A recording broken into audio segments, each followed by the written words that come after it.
We have a quorum. In that case, welcome everybody to this very special meeting of the Climate Action Committee of Cork City Council.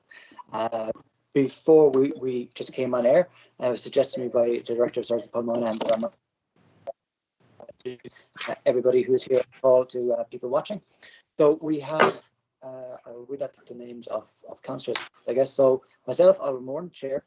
We have Fergal Reedy, Director of Services for Strategic Planning, Councillor Henry Crimmon, Councillor Michael Newton, Teresa Rose Sebastian, an invited guest, an activist and organiser with Fridays for Future, Micheál Lyons, a constant here at the meetings of the Climate Action Committee, and that is the manager of Cork City Council's Climate Action Unit, Peter Harron from ICT, Councillor Dan Boyle, Paul Moynihan, Director of Services for Corporate Affairs, Nick,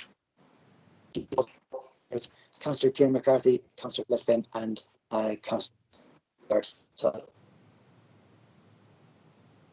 Thank you to our invited guests.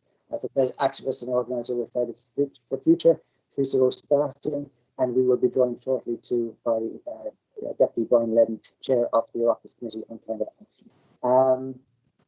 And also, I do want to especially remember the public who are joining us for this very special meeting. So before we begin with the main item for this special meeting, there's some ordinary business of the committee to be undertaken.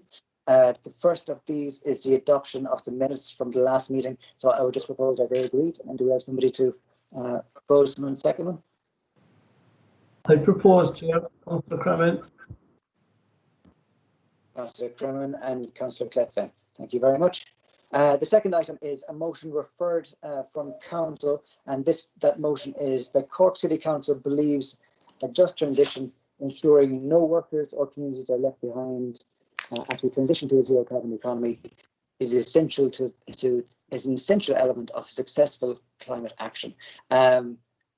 So given the agenda that we have today, I propose that this motion is deferred to the next thematic meeting of this committee, and that thematic meeting would receive presentations on the topic of a just transition. Is that agreed? Agreed. Okay. Councillor Gletfin. Do we have somebody second? Myself, Councillor. And Councillor Garrett Keller. Thank you very much. Okay, so thank you, and perhaps today we might reflect on the relevant jobs that we do here in Cork City Council. So, fellow committee members, this is a historic. Sorry, Chair, your sound is horrific. Can you fix your sound? You're coming in and out, Chair. I'm working off my iPad, but maybe if I come a bit closer, maybe that's better. So, this is a historic day for Cork City Council. We're here not only to assess across 12 months since the adaptation of the climate, since the adoption of the climate adaptation plan for the city. It is also the first meeting of a committee of Cork City Council to be held in public. Cork City Council has a tradition of committee meetings being held in camera. And last Monday evening, the council agreed unanimously to suspend standing orders to allow this special annual meeting to be held in public. And I want to thank my fellow councillors for their decision. I think it reflects an acknowledgement of the scale and importance of the challenge that we've and it is consistent with the declaration of a climate and biodiversity emergency, which the City Council did on the 10th of June last year. The enormity of that challenge, which we are seeking to overcome, requires the involvement of everyone if it is to succeed. In the last few months, we have seen spurs in which we can overcome the pandemic that is currently threatening us. The same spurs is needed if we are to overcome the challenge of climate. That declaration of an emergency by Council also established this committee. We were the first local authority to establish a climate action committee in the country, which occupies a unique place in the structure of Cork City. The role of this committee is oversight of the implementation of the Council's climate strategy. The committee has a role also in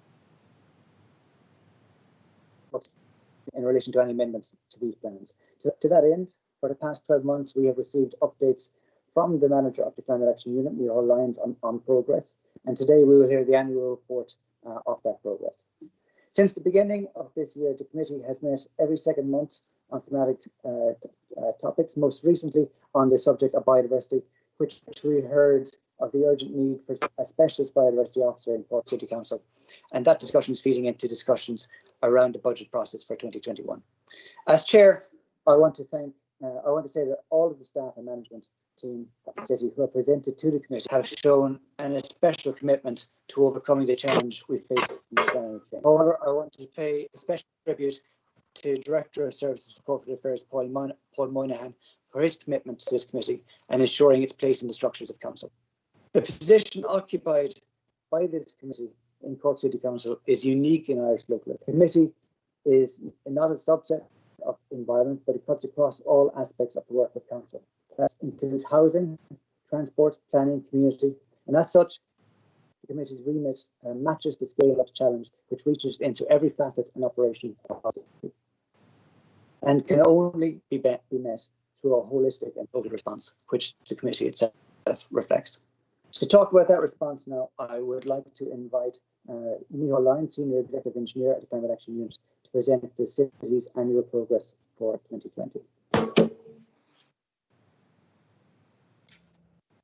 Hi, can you hear me?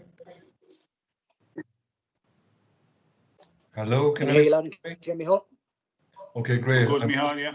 Good. I'm just going to get the, I'm just going to share the content now, which will be the presentation. So bear with me.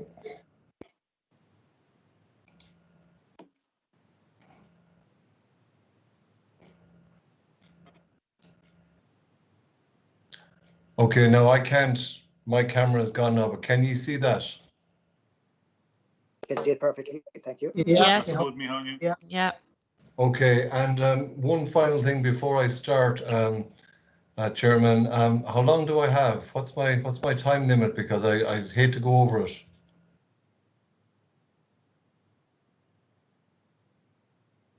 You're on mute, Chair. I would say 10 to 15 minutes. Does that sound okay to you? Okay, that's good. I can do that. Absolutely. Yeah, I'm good with that. Thanks very much, everybody, for attending.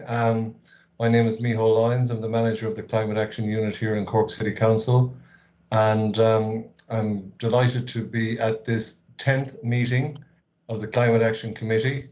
I think it was a very good decision. The committee was set up way back in June of last year. And I think our 9 meetings to date, and I'm hoping this one will be equally productive. We must remember, in the middle of all this, we must remember what we're undergoing at the moment, I suppose, since last March. But I think this particular cartoon shows that not alone is the world as such dealing with COVID, but the climate hasn't gone away. The climate change bit hasn't got away. Just to put a little bit of policy context on this, remember now that we're dealing here with the United Nations Sustainable Development Goals. We have a European Green Deal. We have a National Climate Action Plan. And that's probably the incorrect phrase at the moment. There's a new bill up before the House, I believe, at the moment. I haven't had time to just change that slide. We have a Climate Action Regional Office and ourselves here, last but not least, Cork City Council. So it just gives a flavour. A couple of years ago, we wouldn't have been talking about SDGs or a Green Deal or a national plan, and we had no CAROs, Climate Action Regional Offices. So we have made progress. Always remember though, and I think this is important, being a city on the river, what is coming down the river. So not to labour the point, but rising sea levels for us, more river and coastal flooding, very important for us, as is biodiversity emergency. There are health issues involved, poor water quality, rising sea levels, and in the midst of all this water, we can sometimes incur droughts as well, and therefore water shortages, which happened about 2 summers ago. When I think about this city, when I think about Cork, I always think about the crest of the city. And my rudimentary Latin tells me that it means a safe harbour for ships. And I think this is the goal of Cork City Council, this Cork Corporation as was. We're here to protect the city of Cork in many ways, whether that's, providing street lighting, as back in the day we provided refuse collection, water and sanitation, roads. We now have probably more work to do in protecting our city from the ravages of climate change. The city itself has got a lot to offer, but our strengths can sometimes become our weaknesses when we have such a concentration of essential services and facilities in the city. Now that slide's probably too small to make out some of the detail, but the little icons on the map on the left are showing things like the Enniscarra Dam. We have an oil refinery, we have a harbour, and we have a port. We have a number of major hospitals, a number of major educational establishments. We have City Hall itself. So it's great to have all that in our city, but it means that when we face the threat of climate change, not alone does it affect a lot of people, as opposed to a more rural area, but I would suggest that it affects the region as well. Us, the county, the region, and indeed the country.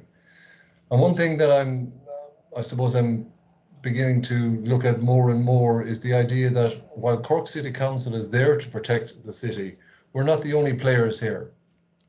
There's a theory at the moment called the quadruple helix. And if you look at the top right of the slide there, we're in there as the city or the national government. Then you have your research and education, then you have your business, and then you have your community. And with this entire climate change, we have to involve everybody. Everybody must get involved. It's just not up to the City Council to do everything. Here's a couple of quick wins as such. Now, I don't intend to go through the entire slide, but what I've highlighted in green are possibly some of the better ones, shall we say. I have many slides on all the good actions we have done just since 2019, but let's just remember we have been protecting the city forever. So the declaration of the climate and biodiversity emergency was a very major step. Setting up this committee was a major step. Adopting, and that is the councillors and the full council adopting our climate change adaptation strategy last September was excellent. And remember too, as of December last year, and indeed as of today, we as an organisation were on track to achieve the energy saving target of 33% by 2020. We're doing very well there. This was the cover page of our climate change adaptation strategy, which was taken during, I think, Storm Emma, the beast from the east, probably March 2 years ago. So that just kind of brings it back to us, sort of level and frequency and different type of climate we're getting now compared to years ago. With the adaptation strategy, it was broken up into 7 thematic areas, and there were 66 actions in this. And one of the major ideas behind the adaptation strategy is to get everybody moving in the right direction, everyone thinking about the right areas that we need to focus on. And here's a little cartoon. I think at the top, everything looks good there. Climate change is real. I think what we need to do now is to make sure that we keep the direction, we keep the focus, we keep the momentum, and possibly avoid people going their own way. Obviously, people do their own things, but I think a concentrated and coordinated effort is what Cork City Council can bring to answer the question of climate change. Here's a few more. Climate Action Team, which is a team that mirrors the Climate Action Committee, made up of the staff of Cork City Council as opposed to the elected representatives. We have achieved an international standard of ISO 50001, which is for energy management. We recently launched Ireland's largest local authority electric vehicle fleet. We have started an air quality and monitoring strategy. And if you just, by all means, read the rest of those. But ever since COVID, we have started to concentrate, I think, a lot more on, I suppose, our streetscape, our parks, our facility, I suppose, because people, what they had to endure, what they went through during lockdown. So you see the last point there is we're doing a lot more work on resurfacing and relining of existing cycle tracks, and we're trying to get as many cycle tracks as we can. Okay, happy Earth Day. Earth Day was, I think, the 23rd of April. We were all dealing with COVID then, but it's important to know that while the COVID is here and there has been a small reduction in CO2 equivalent emissions, it has not gone away. It's important to highlight the fact that ongoing at present is the development of the city development plan. And from what I could see, looking through the issues paper, there was quite an engagement with the people and the organizations who consulted with that during that public consultation. Coming out of or feeding into the final city development plan will be a green and blue infrastructure study. I think that's very interesting and something to keep an eye on. And as I mentioned on one of my earlier slides, the new Climate Action and Low Carbon Development Amendment Bill 2020 is going through the Houses of the Oireachtas as we speak. And I think it's going to be a good thing for climate change in general. And then just the near future, we have a number of public realm and flood defence works going on. And remember, this is climate adaptation. This is protecting the city from what's happening. Climate mitigation is preventing CO2 and CO2 equivalents from occurring in the first place. So between defence works, cycle paths, I think we're really making a difference. What I'm briefly going to talk about today is our annual progress report. Now this has to go to the Climate Action Regional Office for collating and then up to the department. And it's quite a long document anyway, so I'm not going to go through it in great detail, but it is important that we mark the year, the anniversary, the yearly anniversary of the Climate Action Adaptation Strategy with a progress report, because unless we can see progress,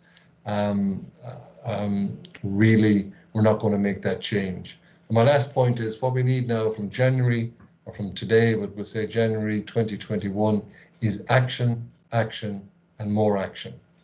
And coming down the line from the new bill going through the houses, we as a local authority, all local authorities will have to develop a local climate action plan, which will include mitigation as well as adaptation.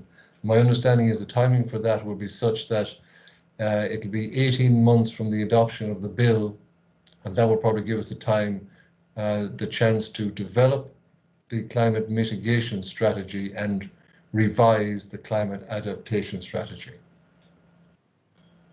Just a quick reminder here about governance and delivery and where people sit in the greater scheme of things. We have over on the right the Climate Action Committee, which I'm addressing now at the moment. The Climate Action Team, as I mentioned, is an internal team in Cork City Council, feeding into the Senior Management Team, and both the Senior Management Team and the Climate Action Team feeding to full Council. The Climate Action Unit sits kind of there between the Action Team and the Action Committee, helping both to deliver on their remits.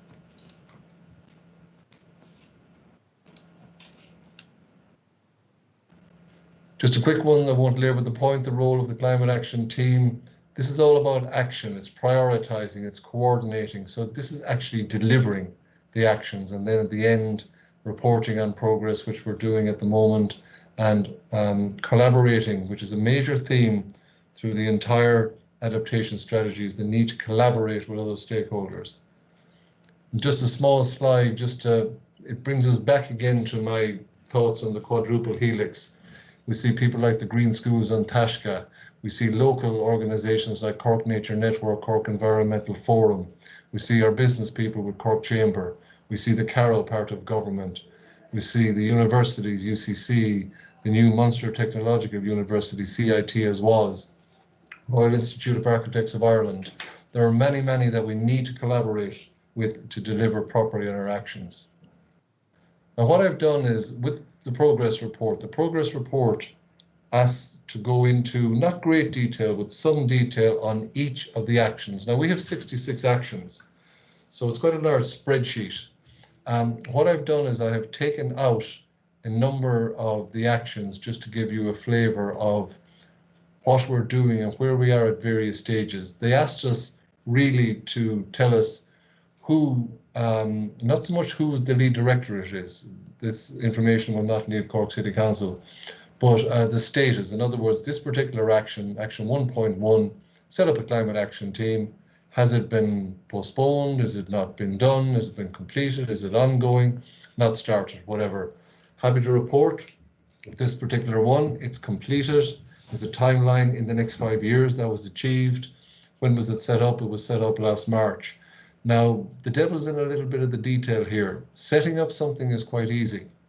Actually, servicing it and keeping it going and making it meaningful is the more important task. Let's look at 3.2, the second one down. Develop monitoring system for SWE, their severe weather events. We're working with the Carrow, if you look under the comment there, on a weather impacts register app. It's called Wire. That gives you a feeling that it's ongoing, it will be done in the next 5 years, and we are collaborating with a lot of other local authorities on that. 8.4, the electric vehicle fleet. I would suggest that this is completed in that we have put one in, and it's not just 2 vehicles, it's something like, I think the low 80s, maybe 81, 82 vehicles. But is it ongoing? It probably is. Are we going to looking at some more vehicles to add to this fleet over the next number of years? And it is the largest EV fleet in the local authority sector.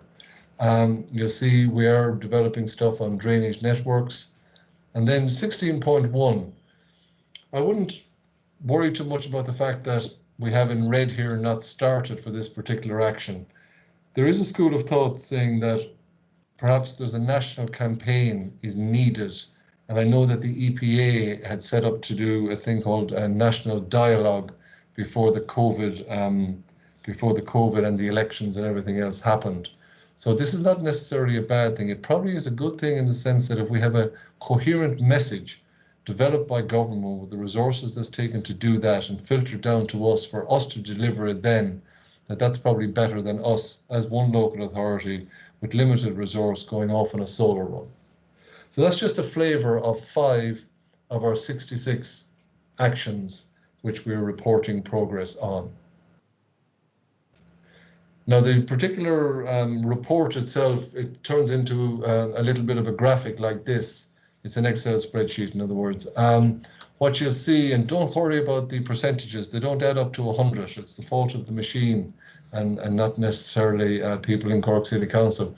But it gives a kind of a snapshot of looking at the amount, if you look from the top left and moving to the right, the amount of actions that we've completed. And remember I said that set up a climate action team in there somewhere, that contributes to that bit of green. So the green is good, the red is not so good. Actions ongoing, we have a lot of actions ongoing, and put the 2 of them together, percentages there about 86, 87%. So that's good. There's a certain number of actions not started for various reasons, all of them good, and are certainly beyond our control. But the idea would be over the years to whittle down that red portion of actions not started and turn everything green and make the green meaningful as well, not just a tick box, but actually to have some relevance behind it and some real deliverables. Just to let you know that the deadline for the sending this annual report, or I'm calling it a draft annual report, was today. And today I sent it to our local Climate Action Regional Office. They're going to collate it along with the other ones from our area, the Southern Atlantic Seaboard. That's going to be collated amongst the other regions, the other 3 regions. And I do believe that the department will be bringing out an overall report on it then. So we'll wait and see that. In the meantime, we'll keep working on the actions. Just to bring it back again, Sustainable Development Goals. We're down there, it's ringed bottom left, climate action, one of the important ones, but obviously these are interlinked.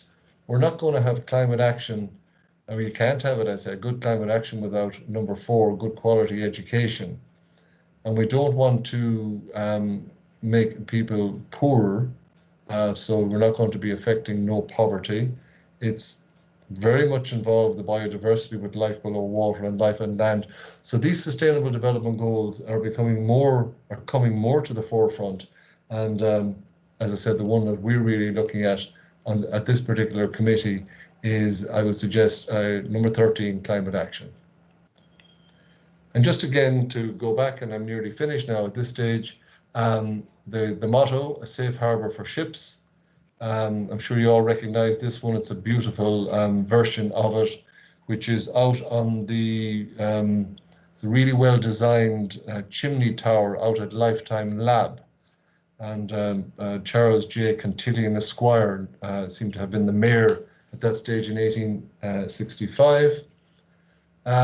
Now, this is probably the last harbour that's going to be around if we don't act. So, you know, there has been a lot of talk, there's been a lot of strategies, there's been a lot of meetings of various international, national, local, regional bodies. The time now is to act so we don't end up like this. And I bring my talk to a conclusion then at that stage, Garamagat Galer. And I'm not sure, Chair, how you're going to handle any questions or comments, but I'm obviously available for either or. Thank you. Thank you, Micheál. We might save discussion until the end of the meeting. Just let us know. We actually, so I very much like to thank Deirdre and Marcus Roman, Marius Roman from ICT. We have about Oliver, 50 sorry people, there, watching. you're echoing a lot there. Your sound isn't as good as I can hear myself echoing. maybe headphones would be a help. Sorry to come in there now, we just can't hear you as well. That's all right. I'll get them. Could other people go on mute and maybe that will help as well?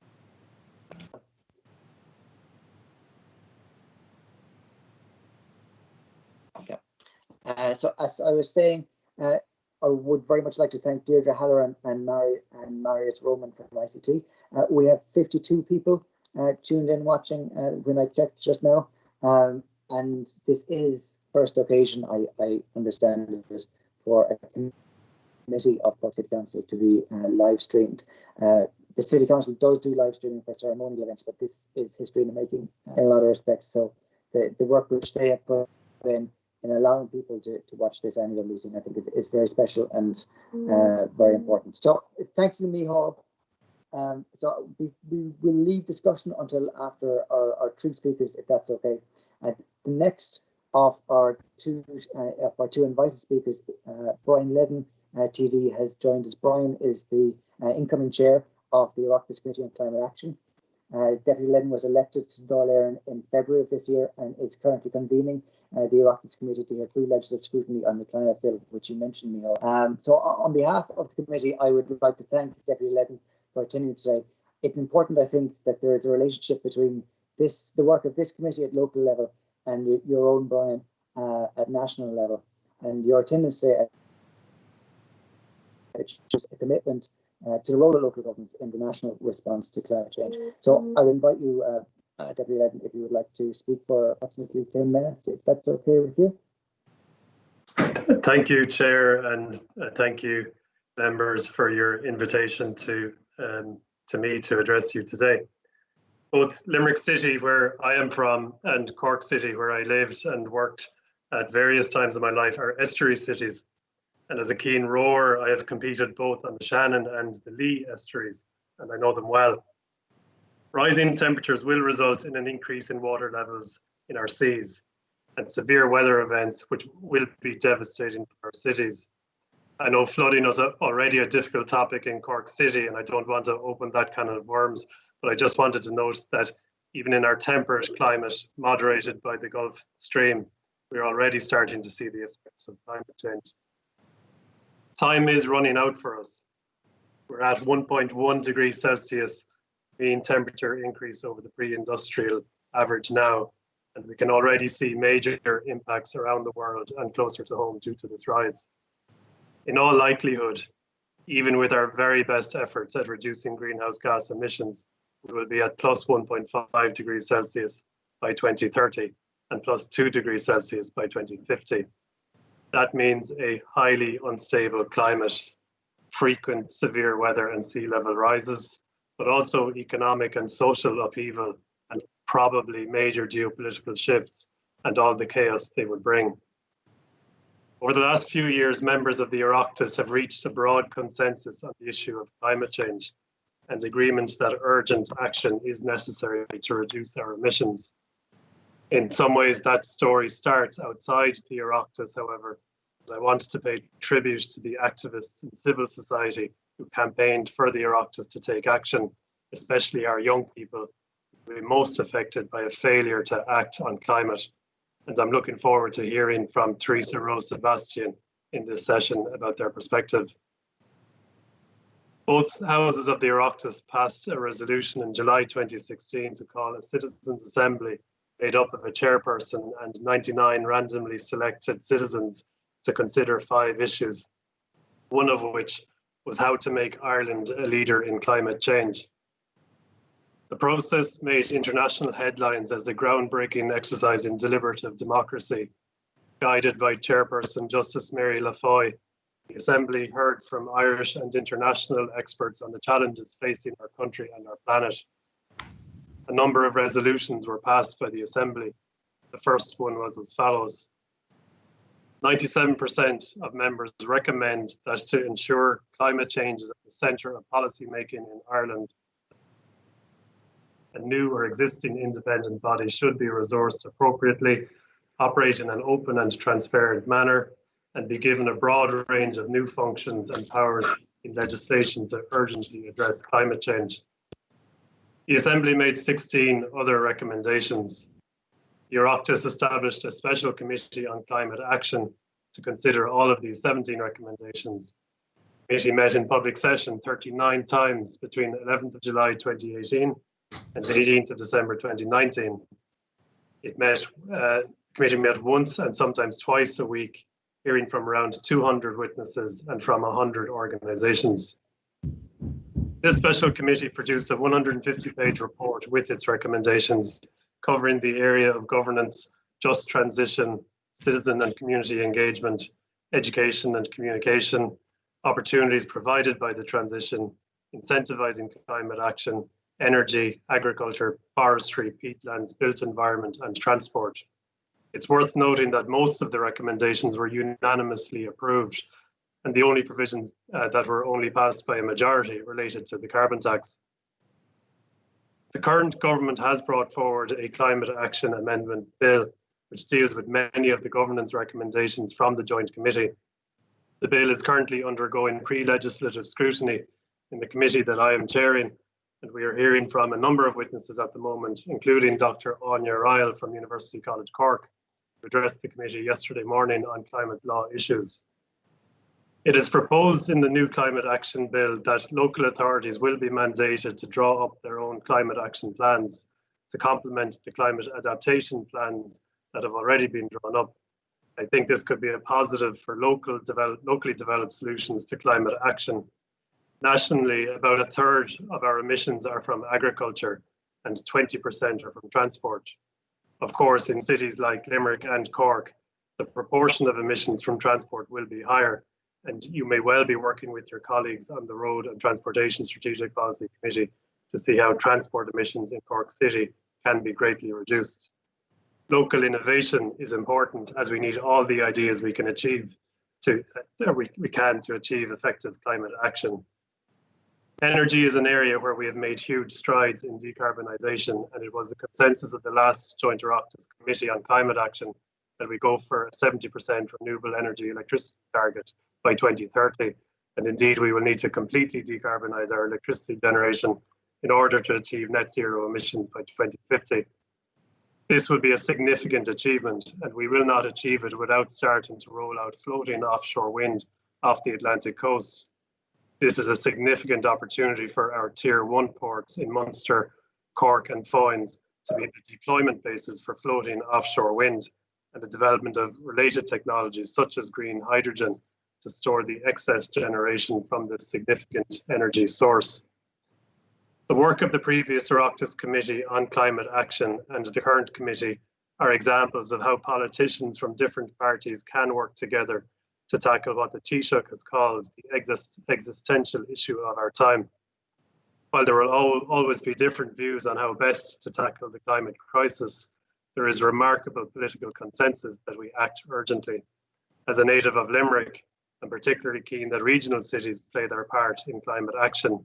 Indeed, some of the economic and social opportunities that climate action brings could play a role in achieving more balanced and sustainable regional development in our country. I genuinely feel that we have some of the best parliamentarians from Fianna Fáil, Fine Gael, Sinn Féin, People Before Profit, the Green Party, and Independent on the Joint Oireachtas Committee. And there's a genuine shared desire that Ireland plays its part in acting on climate. In Cork, I hope you can act with the same shared purpose on your Strategic Policy Committee and productively work together. Once again, thank you to the Chair and members of the committee for your invitation to me to speak with you today, and I wish you all the best in your work. Thank you very much, Deputy Ledden. Our final speaker is, our final speaker before discussion is Teresa Rose Sebastian. I want to especially thank Teresa for agreeing to attend today at very short notice. Teresa is a school climate striker with Fridays for Future. The Fridays for Future movement has held a constant presence outside City Hall, established by Dara Cotter and Sue O'Connor. The strike here in Cork is nearly as long as that of Greta Thunberg's. And in preparing the agenda today, I wanted to ensure that the strikers had a place at this table. The recognition of the climate emergency that we face would not have happened, I believe, if it was not for your movement and your commitment. And the committee owes a very special thank you to the work of the climate strikers. And I believe it is right that they should have the opportunity to comment directly on our work at this special annual meeting today. Please, if you would like to go ahead for up to 10 minutes. Perfect. Firstly, thank you so much for having me. I'm really glad that as young strikers, we are coming up to having a seat at the table. And I actually want to speak on that is, increasing potentially youth involvement when it comes to climate action. I had seen on the report that we had discussed the consultation that the Cork City Council had done, with the young people in the public back in, I think, September. I had actually attended the youth consultation as well as the public one. And I had seen, unfortunately, a very clear difference between the two on how the youth consultation actually did not discuss any of the actual strategy. And instead, we were just taught the same things that, we were taught in geography. And then when I had come on to the public consultation, I'd actually gotten to finally see the strategy in hand, looking at potential actions and giving my thoughts on those. So I think that's definitely something I wanted to reiterate. And having spoken to other participants of the youth consultation, that was a thought that was shared between all of us. Secondly, I am very glad to see that there's a community aspect to this plan. I think that's so important. Grassroots change is really how we can tackle this, because climate change is affecting all of us in different ways. And I'm really happy to see that community-based aspects are intertwined into that as well. Thirdly, personally, just from the progress report that I had just seen, there's a lot of adaptation, which is really great, but I was seeing that there was a lack of mitigation aspects into this project. So really taking into consideration, how do we mitigate to climate change as well as adaptation? Otherwise, personally, it would be like putting a continuous Band-Aid on an open wound.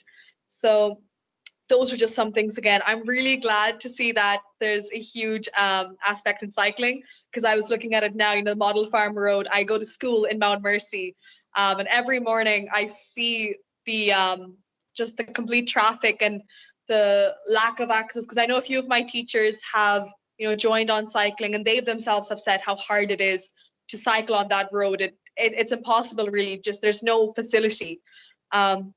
So I'm really glad to see that there's an emphasis on cycling within the progress report as well. And lastly, the final thing, I think the progress report has shown that this is an action-based report and an action-based plan, which I really appreciate as a climate activist. But I really think it's important, again, to bring in sustainability and accessibility, which I will reiterate again. Accessibility in the sense of, public transport and cycling routes, and sustainability in the sense that I know, again, I didn't get to see a full fleshed out aspect on some of the actions that were mentioned, but I would love to see a more sustainability and community-based aspect. So that would just be a few thoughts I had from the report itself.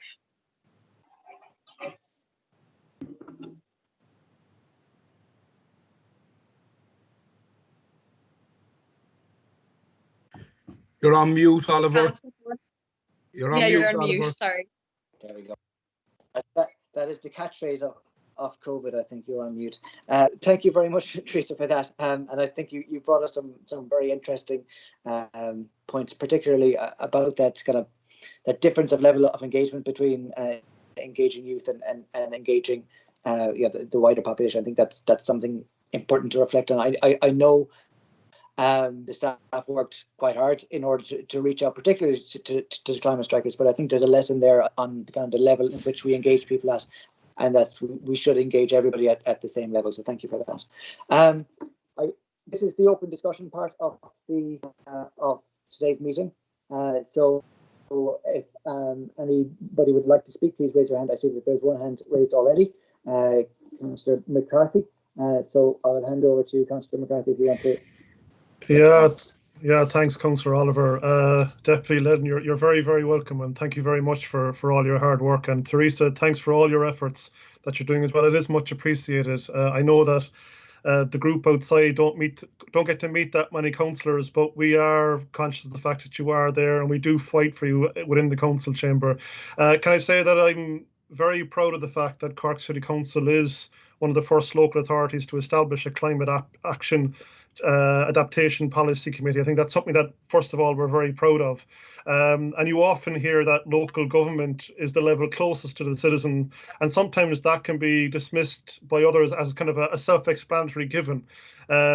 But it's not easy working on the ground and working with people. There's so many nuances and kind of complexities. But actually working closest to the ground brings with it like an enormous amount of strengths, an in-depth knowledge of conditions on the ground and hands-on experience in fostering engagement and collaborative action with stakeholders, as Deputy Ledden actually outlined.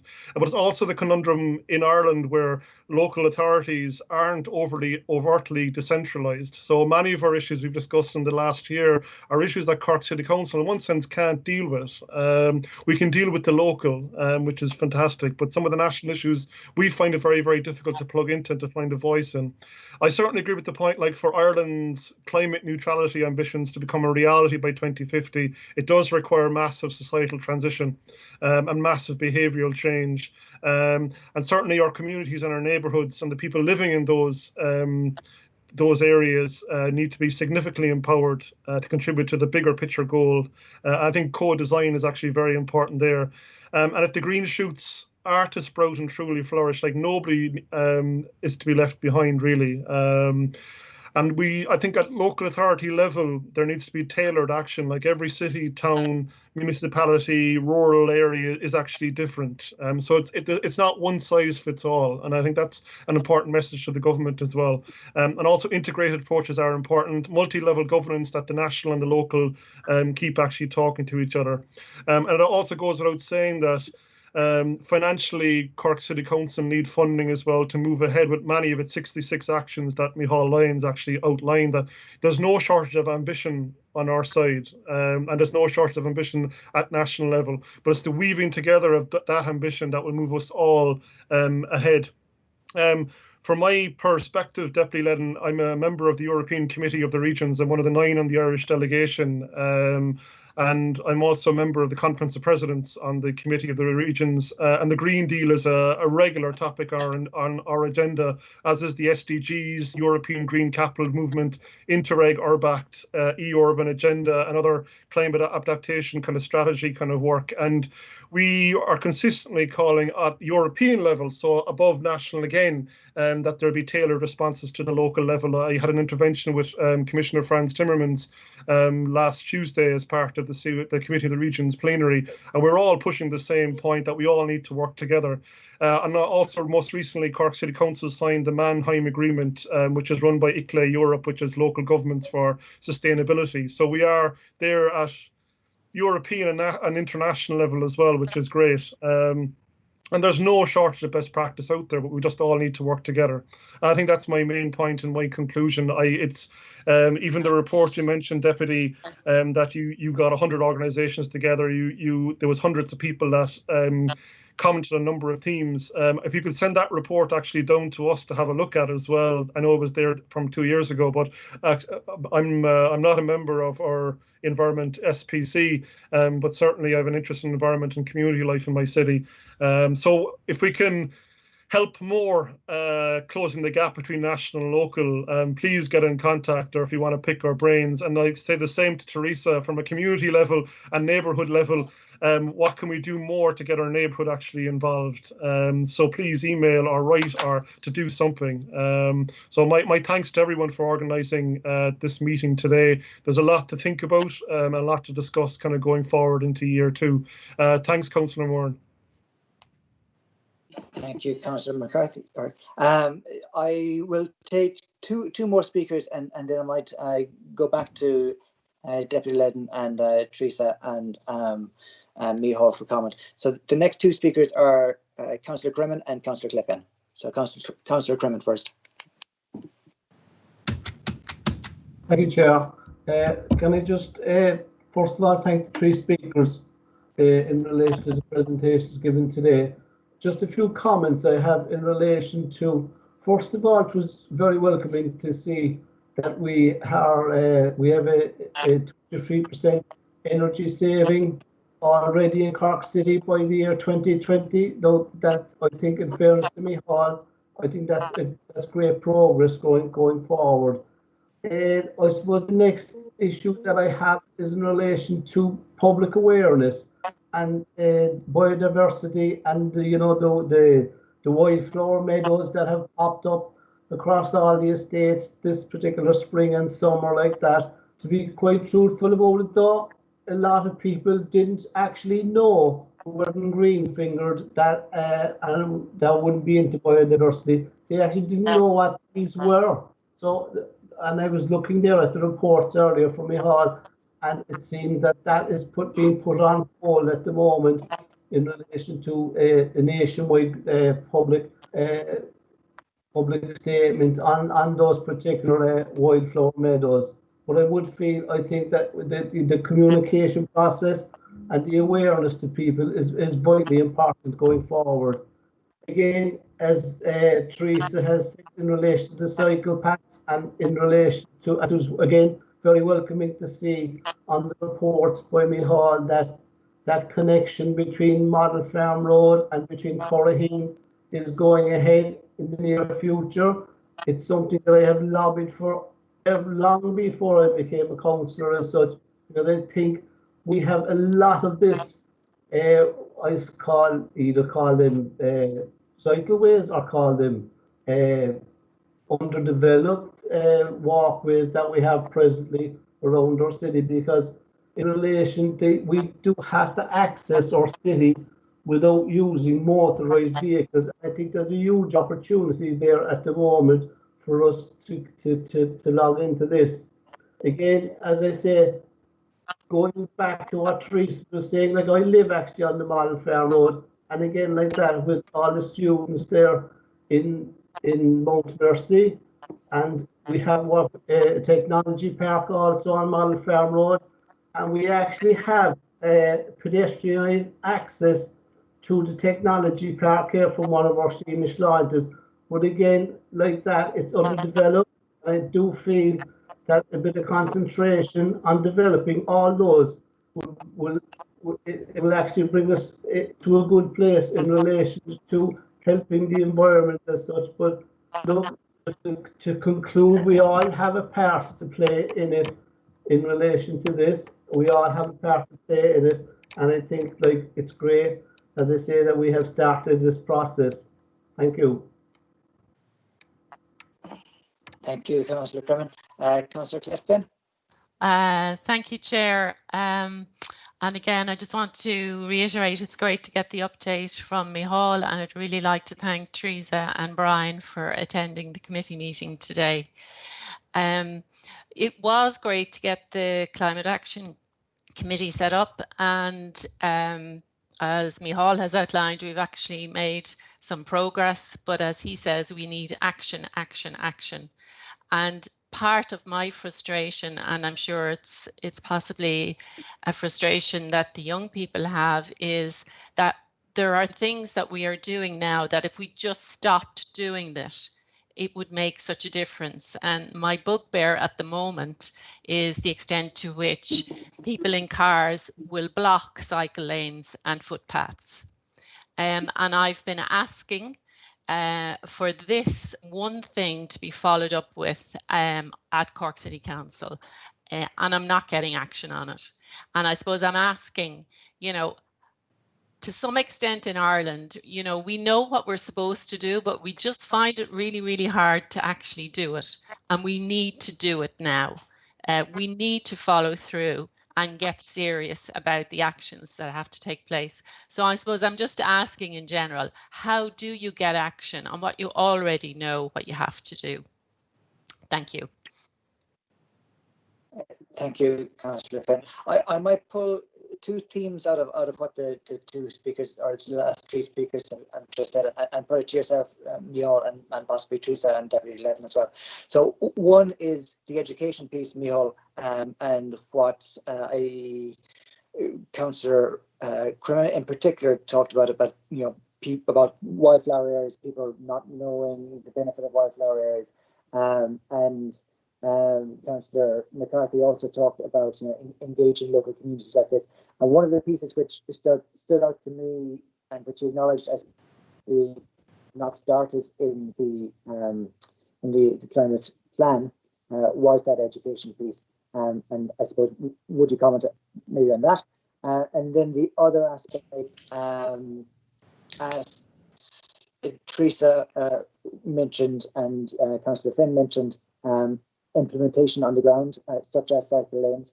I know one of the comments which I received ahead of this meeting was about, you know, when are they happening? You know, where are the cycle lanes? Can we have them now? Where are they? And things not seem to happen fast enough. And then also a kind of a flip side of operations, which Councillor Finn, I think, indicated, is culture, and how culture eats strategy for breakfast. And it probably also eats operations for breakfast. If we implement cycle lanes all over the city, but there's a culture still of people cycling in them, you know, we have no cycle lanes effectively. So could I put those themes to the three speakers, starting with yourself, Micheál? Thank you, Chair. Yes, with regards to the education piece, we have been always engaging with the schools, certainly in Cork City. I know, for example, that we make a contribution to An Taisce for them to do the green schools in our area. We built an excellent place called Lifetime Lab about 18 years ago, where we started highlighting and showcasing renewable energy through geothermal heat pumps, solar panels of various sorts, and where we actually started educating the children, in the primary school children, in science, with a good emphasis on all things like climate change, water, energy, biodiversity, circular economy, etc. There is one initiative which we're working on at the moment. We're working with the Voice of Youth initiative. We're doing something on that. It's been delayed by COVID, to be perfectly honest, where we're looking at engaging more with some of the schools in terms of climate change and biodiversity loss. So that is ongoing. Perhaps you're right that we need to broadcast it a bit more, and no more than the wildflower meadows, while they may be there, maybe just the very last inch or the very last mile about promoting it and explaining to people what we're doing, why we're doing it, etc. We haven't done. I'll bring that up with the people in parks that I'm sure are closer to the action there. With regards to bicycle lanes, I have some suggestions for that, but I don't know if I should share them on this this sort of a forum. I'm sure that there's some sort of a law against this thing, and there seems to be penalty points for everything else. And I'm sure there are penalty points for parking on a footpath, parking on a double yellow line, parking on a pedestrian crossing, or parking on a bicycle lane. Look, it's probably carrot and stick. The stick thing is probably legislation about making this illegal and giving people penalty points. The carrot bit is educating people a little bit more, but I see it every day myself. It annoys me, it frustrates me. But yes, I would suggest that maybe we need to look at this, and some sort of a brainstorming effort might be needed to see the various different ways we can do to give the cycle lanes back to the cyclists and not to use them as car parks. Is that okay? Micheál, I might, and I'll try to spring this on you, Deputy Ledden and Teresa. Do you have any thoughts on this idea of education and culture and the role that has? Yeah, will I come in there? Yeah. Sure. The community being involved. Yeah. Who is this? Oh, yeah, Deputy Ledden, go ahead. Yeah, I'll just come in there. I think the education is a really, really key piece, but I think we have to not make the mistake of thinking that education is about getting into the schools, because actually the young people are the most literate on the issue of climate change, and they are the ones that are pushing our generation to act. And really, the education is for our generation and perhaps older as well. And there's a piece there, and you all mentioned the carrot and stick approach to dealing with, real what one would think is low-hanging fruit, like parking on cycle lanes. There's an education piece there. Like at the risk of implicating my 81-year-old mother, she would be one of those people who would always park well up on the footpath and would do so because she thinks she's doing the right thing. And I think most people are actually acting in good faith, and they think they're doing the right thing most of the time. And that's why we have these problems, because we don't actually educate people and tell them, why that it's not a good thing to park up on the footpath. Allowing the traffic to get past your parked car isn't actually the right thing to do. Allowing the elderly person to walk on the footpath, or the person with person in a wheelchair, or the person pushing a buggy is the right thing to do. Even though my mum is she's 81, I said this to her, and I wasn't expecting her to change her ways, but the next time I called over to the house, there was my mum's car parked fully out on the road, unapologetically, and she has done that ever since without needing to be reminded. So I think there's a really, really important piece there, and I think it is more carrot than stick, to be honest. You can have all the penalty points and all the fines on the statute books you want, but unless people know what the right thing to do is, they're not going to do it. And I know in Limerick we've started to make some moves towards educating people, that they should park fully on the road. And so what if the car has to slow down and wait for an oncoming car to pass before driving around the parked car? But what's the problem? That is ultimately the best thing to do. So we're looking at a leaflet campaign to send leaflets into every house in the city, and with diagrams explaining why this is a problem. And I would hope and expect that will see a good outcome in terms of behaviour. That's what I wanted to say on the education side of things. On the cycling, Councillor Cremen, I lived in Ballincollig once upon a time, and I used to cycle into Cork City via the Model Farm Road. And actually, believe it or not, I was knocked down while cycling on the road. So I'm really happy to hear that that work has been done on making that a safer route. But I think we have to, all of the regional cities at this point have they have cycle network plans, and it's going to be politically very, very difficult in many cases, but we simply have to start rolling out those networks. And we shouldn't think that we need to do it by long,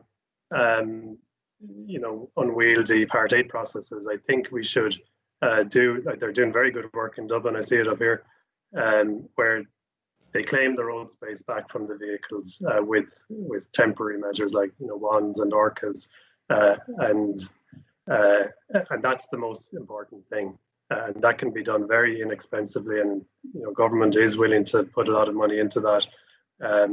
All the councils need to do is put the hand out, and they will get the money.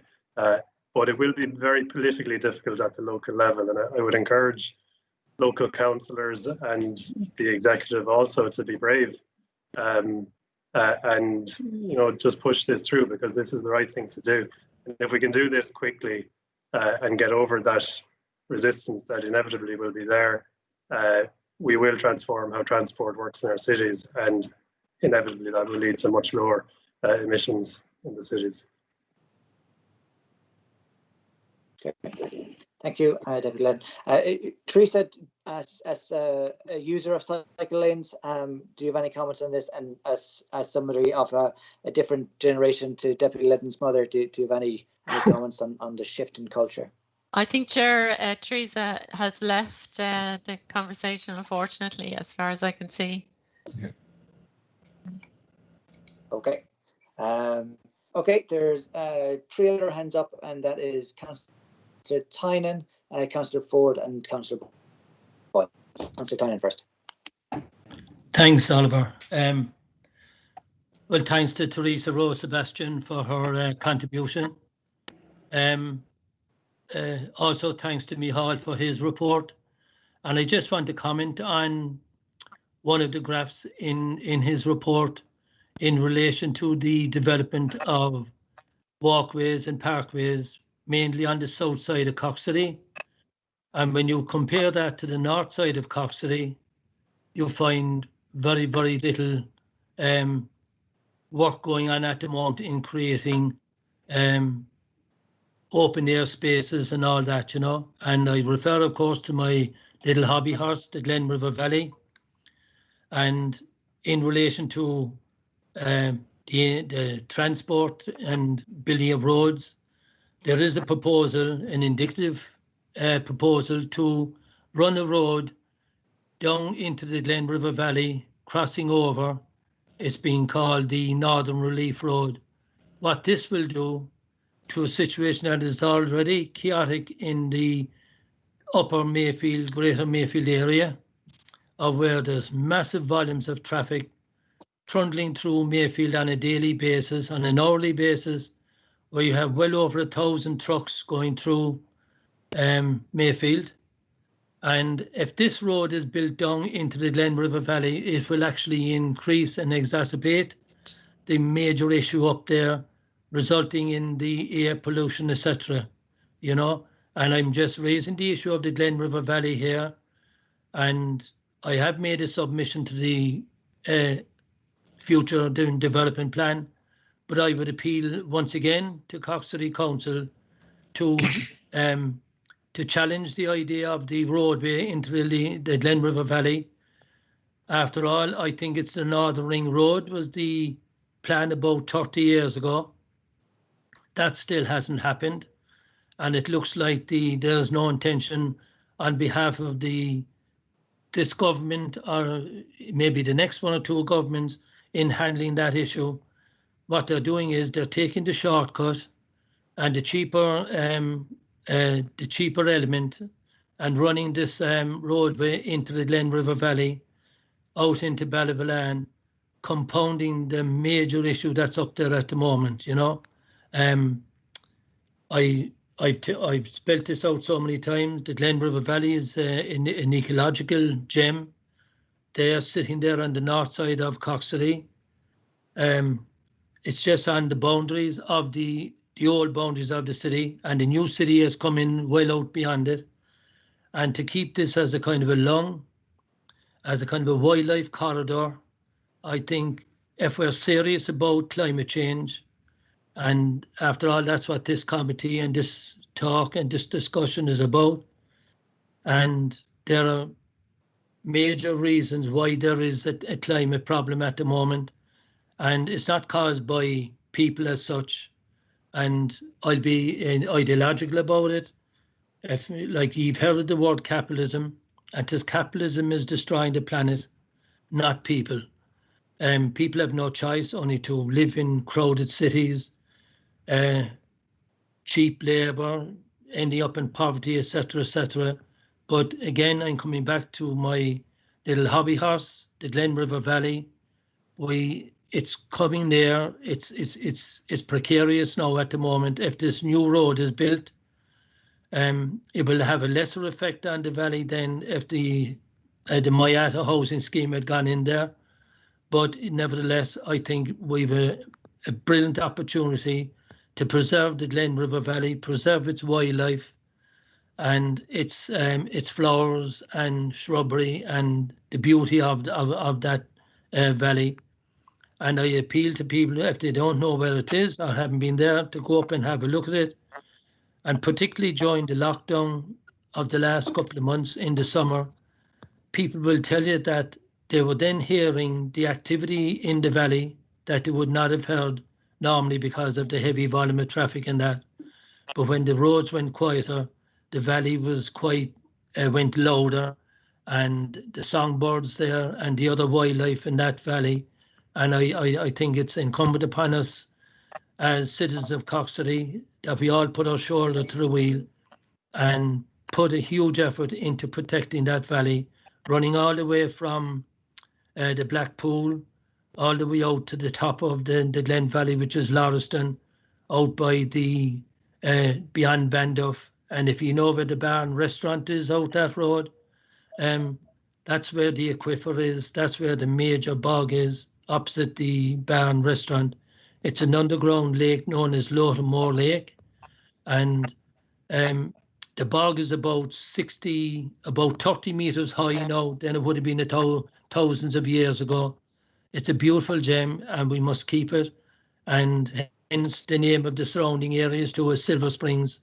They were because of all the little streams flowing down from that aquifer. And one of them coming out onto the roadway below the Garda station, between the Garda station and the Silver Springs Hotel. You'll see the water running out there from that lake, crystal clear water. So I would appeal, I'm desperate about getting that place saved, but it's under serious threat now at the moment. And I think I will use every opportunity to raise it, and by raising it here at this forum, and indeed our friend from Dáil Éireann, I forget your first name, Ledden, and thanks for your contribution to the meeting. But if you could take note of the little gem that we have here on the north side, it's known as the Glen River Valley. Oliver Moran will know where that place is as well. He's familiar with it. So let's put our shoulders to the wheel and fight to save it. Come on, good. Oliver. Thank you very much, Councillor Tynan, and thanks for your work too on the Glen River Valley and the bog there. Very good. Councillor Ford. Hi, thanks, Chairman, and thanks for that very informative discussion that we just had. I want to pay tribute to Cork City Council really because they took the ball that the government gave them and they stepped up to the mark. Micheál's framework strategy is very succinct and it's very clear from a council's operational point of view, and it's very consultative, which is to be welcomed as well. And I congratulate you on proposing this first open virtual meeting, Chair. You have driven that as part of your agenda since you got elected. And in terms of Brian's discussion, if you like, I'm a very practical person. And I think, yes, it is an element of carrot and stick. All around me, I see huge examples of people, the groundswell of people who do want to make a difference to climate change, climate adaptation or mitigation. But when you go out into the real world and see the work that they're doing, for instance, you look at CCAD Wildworks, they're doing tremendous work in cooperation with the Parks Department and Cork City Council. And only recently I was contacted by SEPA in the European Union, who want Cork City Council to sign a memorandum of understanding as part of a city council in Ireland to twin with another European city to drive that agenda. And the chairman is fully aware of that, as Dan Boyle is. And we hope to carry that forward as part of an awareness and a camaraderie, if you like, with other cities in Europe, which will make a difference in assisting people and standards on the ground. Only last night I got an email from a resident in my own area in Rochestown with a proposal to open up walkways for permeability for cycle paths. Because as you know, in planning, many of the states are all built as silos, if you like, and they're not permeable. And this resident had a great plan, and I do like it, I must admit. But you see, when I go out into the public domain and try and drive things like this, you will get different points of view. And I think it's not helpful to pile on ridicule people that might have fears of antisocial behaviour, or that there will be change in their lives and they might be used to it. So my question to you, Brian, is one, how can we affect that change so that we bring everybody with us for these cycle lanes and facilitate more cyclists amongst the community? And the second question I want to ask you about, it's clear as anything to me that we can affect more change, getting more people cycling and walking and using public transport, but we need more public transport because Cork City is built very narrowly and there isn't room for bus, car, cyclists in many of the areas, and it does cause friction. And until we take more of the cars off the road, which will leave more room for cyclists or pedestrians or make it nicer for them to chance walking, I think we're not at the races. So that's the number one thing. I've been on webinars recently which propose bus stops to have green hoods on them. Now, I don't know the technical term, but you will know it. And B hotels at the side of it. And that's all very good. But from where we are now to get to that, I would like to know what kind of steps we need from your perspective. I've also proposed as my submission to the city development plan that all future buildings, high-rise in particular, should have foliage at the external of the building, like they have in Brussels, for instance, and other European cities. So we know there's so much we can do, but without money and without more transport and without a dedicated team, if you like, to drive it across all departments, I think we'll have our work cut out. And my final thing is, last year there was a proposal to build a cycle bus lane on the Wilton Road, and it was shut down as a Part 8 because it wasn't a complete stretch. It was only part of the stretch, and people weren't convinced that was the best thing to do. I think we have to do it in little incremental steps because we're never going to have the money to just do it overnight. So I'd like to hear your views on those. Thanks a million. Thank you very much, Councillor Ford. And the last speaker in this slot then is Councillor Boyle. Thank you, Oliver. My take on the three presentations given by Micheál, Brian and Teresa was the need to be aware of the difference between the value of words and the value of actions. With Micheál, we've seen the need to constantly re-examine and revise our plans, whether it's in terms of climate adaptation or climate mitigation or climate action, should the new legislation go through. With Brian, it's the new legislation and the fact that having a written bill is not an end in itself, and the bill has to be carefully examined with the language strengthened to make sure that it has the strongest possible legal effect. And I'm glad to see that the pre-legislative scrutiny work being done by his committee is bringing that about.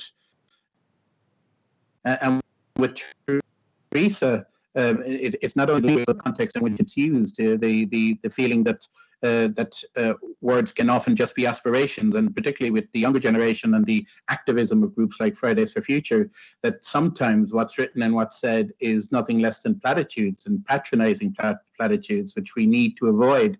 And I'm disappointed that Teresa hasn't been involved in the later part of the conversation, but she she made a very impressive contribution, and I would hope that that's something that could be built upon in future meetings.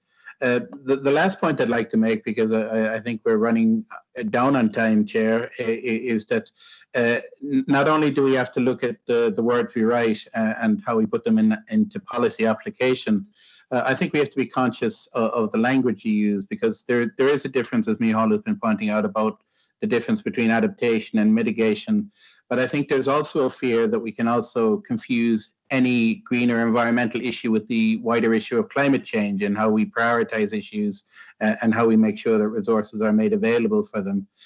For instance, today we as councillors have received a document from the Chief Executive about the next stage of our city development plan, which is a very positive document, but that actually uses the phrase flood prevention, which is a new one on me, because we can certainly try to control flooding, we can try to protect against flooding, but I haven't come up with any technology yet that helps us in preventing flooding. So the actual language we use informs the aspirations we make, and then the policy goals we want to achieve with the resources we provide. And there's still a bit of a gap in making sure that we're all informed of all the issues that need to be covered.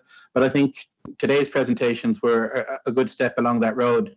And I think as a committee, we can take pride in a year of achievement with the work being done by Micheál and cooperating with other City Council staff in pointing us in a particular direction and giving us something to build on for next year, where I can see that achievement being even greater. Thank you, Chair. Thank you very much, Councillor Boyle. Just to let members know, I have received a message from Teresa in which she apologises because her phone has died, but she has a message to respond to the discussion that was happening just before she left. So she wants to say, the spreading of information is key in education to make a change. And like Deputy Ledden has said, and I mentioned before in my earlier comments, community-based actions are important. Community-based learning can help produce that change. Methods of doing so may be public campaigns, community workshop, public events and more. Concerning cars and giving back cycle lanes to cyclists, I would like to bring your attention to an initiative I became aware of in Valencia in Spain. On Sundays, their cities were carless and the locals were encouraged to cycle or walk to the city on that day. After speaking to the locals there, it was a very popular system. Again, my sincerest apologies for my technical mishap. I hope you would be interested in working together, and I have a keen interest to get involved on climate action level in Cork City too. Thank you for the opportunity, Teresa.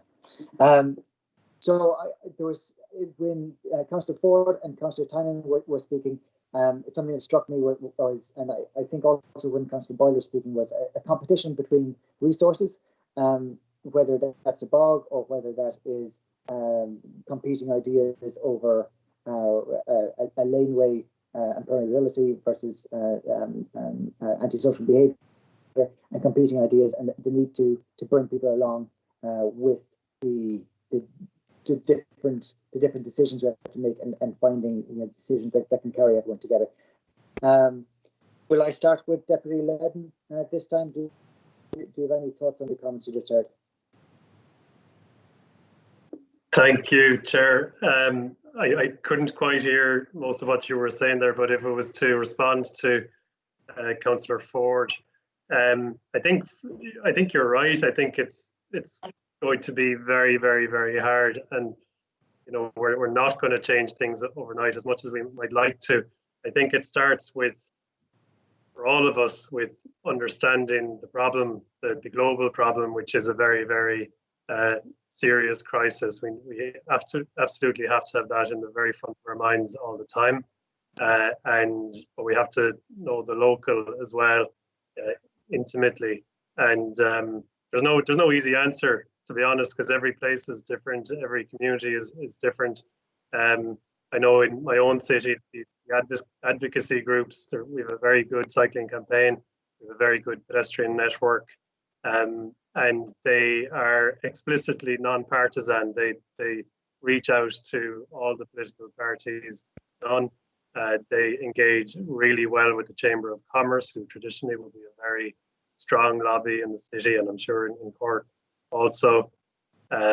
It's all about constant engagement and not seeing anybody as the enemy or the other, or it's everybody is to be won over, and that has to be done respectfully, and we have to listen. We have to listen to the concerns that people have, because they are coming from a very genuine place as well. So we absolutely have to listen.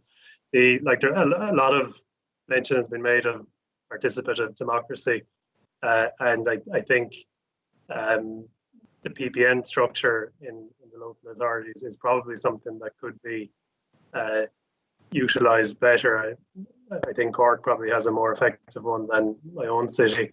But the idea with the PPN is that groups, voluntary groups, would be able to take part in the decision-making process at the local level, because with the best will in the world, local councillors mightn't have the time to deal with so many groups. They mightn't have the capacity to inform themselves on a very wide range of issues. And that was not the reason. It was the Fine Gael and Labour government set up the PPNs, I think, in 2014, and they're in their very nascent stage, but they have to develop. But I do think they're probably potentially a very effective way of communicating and educating, and ultimately achieving quicker results than we're currently seeing.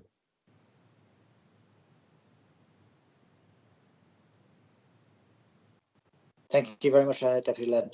Micheál, as regards the objectives and involving people in participation around decision making, how are we there?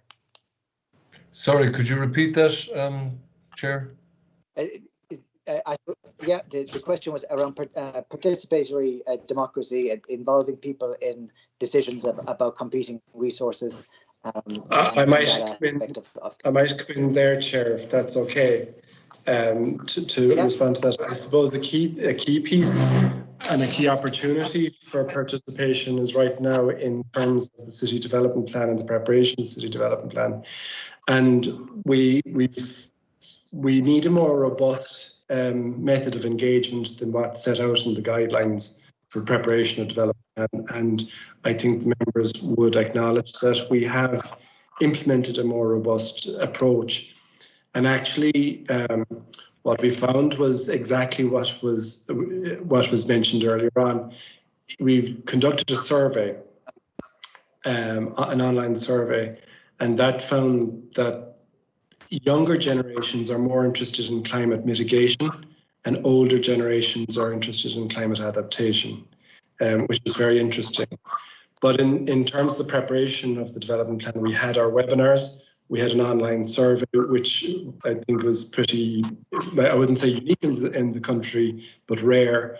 And on top of the submissions and the photographic exhibitions, we hope to engage in more formal and informal context outside of the standard engagement that we have to do, because the city development plan is important, and it's important on our climate change agenda simply because we're looking at key priorities around sustainable development, compact growth, and the prioritisation of walking, cycling, and public transport.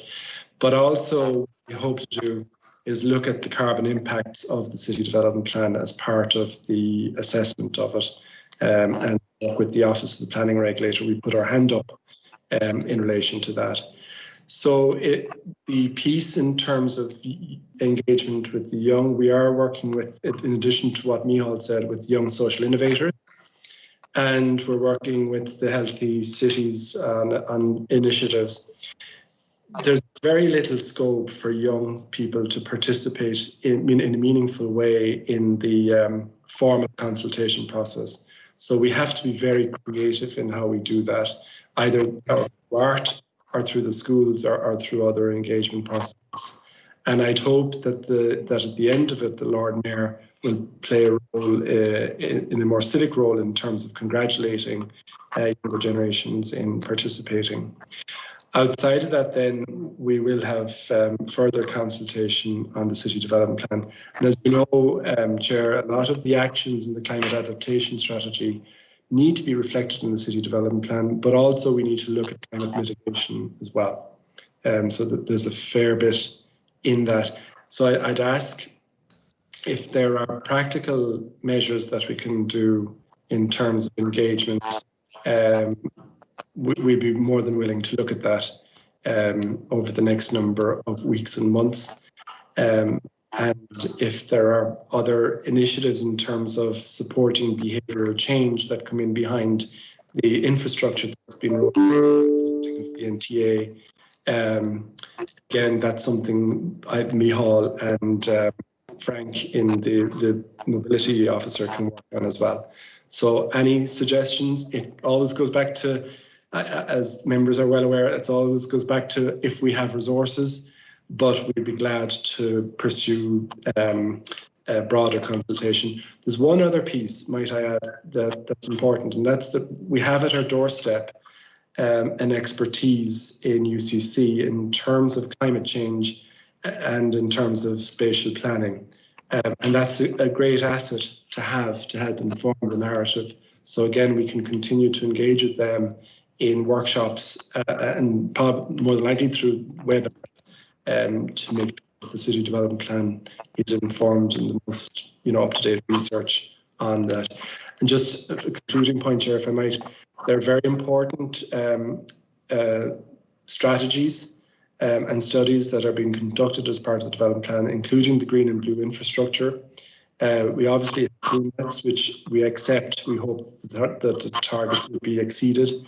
The community and community assessments, and as I said, the carbon impact assessment. So there's a fair piece of evidence, and we're using international along with national and local experts to help us with that. Thanks, Chair. Thank you further. We're coming up to 5:30, so I might ask Paul Moynihan, who is Director of Services for Corporate Affairs, to say a final word. And just personally, I would like to thank Paul for his support for the committee, and at every committee meeting is really active engagement in all of the topics. Thank you, Chair. I suppose, firstly, on behalf of the Executive, to thank Deputy Ledden for joining us today. It's very significant and very important, so thanks for that. And I'm glad to hear that you've spent some time in our fair city, so you will be conscious of the principle ABCD, which is a principle we kind of live and die by, and that is that but Cork is different. And we were different last year when, as a new council, it became the first council to create a dedicated climate action committee. So that's very significant, and it's something I think in relation to the executive side, the logical fit and the traditional fit for such a committee would have been the Environment Directorate, and there it would sit in a normal local authority. But as I said, we are different, and we took the approach of saying the climate action and the climate action agenda is a corporate agenda item. And so the committee sits in my directorate here in corporate, and that sends a message, I think, across the organisation as well, and that it's not a specific function of one directorate, but it's the responsibility of all of us. And just very briefly in relation to Fergal's point and the engagement and the participation piece, to engage with stakeholders, I think they need to have a degree of confidence in us. And we need to be trusted a little bit, so that any contribution that they make to us is listened to, respected, and taken on board. And Fergal highlighted a number of the initiatives that we're trying to make to get into, I suppose, sectors of our community that wouldn't traditionally have engaged us, most notably the younger generations. And Social Innovation Project is very, very exciting around that.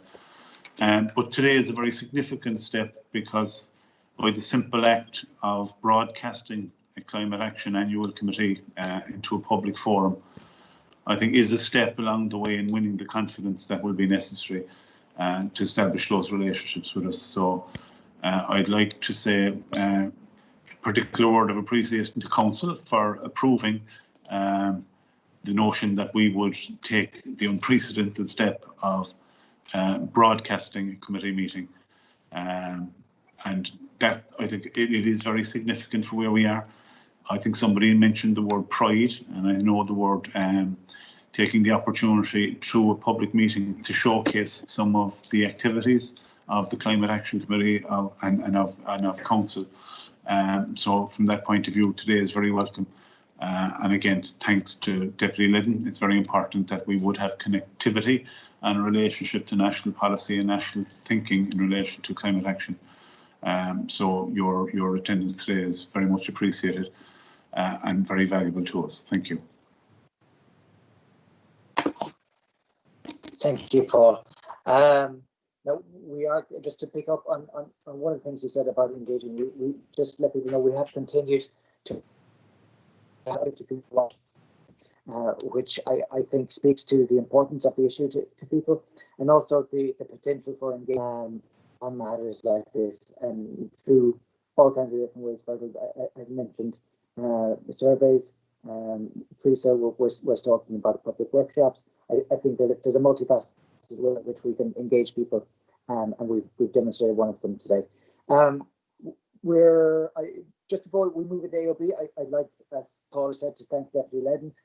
I've sent a message of thanks to Teresa Rose for attending earlier on, and I would like to especially thank Micheál Lyons for his work, his continued work for the committee, and of course to Marius Roman and Diza Haran for enabling the broadcast of the committee meeting today.